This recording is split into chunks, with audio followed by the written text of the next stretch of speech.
સાબરમતી જેલમાં આતંકી ડોક્ટર અહેમદને અન્ય કેદીઓએ ધોઈ નાખ્યો છે।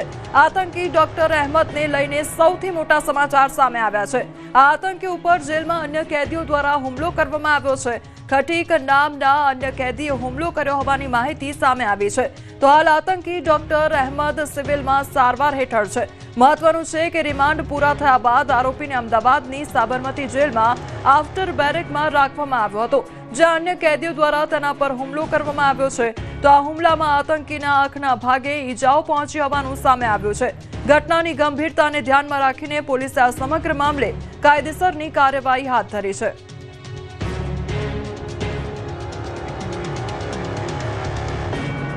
સુરતમાં માતા પિતા માટે લાલ બત્તી સમાન ચોંકાવનારી ઘટના બની છે। 15 વર્ષના કિશોરે 10 વર્ષના બાળક પર હુમલો કરી દેતા ચકચાર મચી ગઈ છે।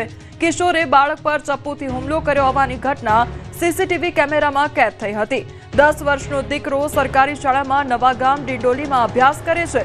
15 તારીખે બાળક શાળાએથી ઘરે આવતો હતો ત્યારે કિશોરે બાળક પર ચપ્પુ વડે હુમલો કર્યો હતો। તો મોતી એસ્ટેટ એક નવાગામ પટેલ ફળિયામાં આ ચોંકાવનારી ઘટના બની અને બાળકના માતાએ હુમલાખોરના પરિવારને આ બાબતે ફરિયાદ પણ કરી હતી। તો બીજા દિવસે હુમલાખોર કિશોરે માતાને પણ ધમકી આપી હતી।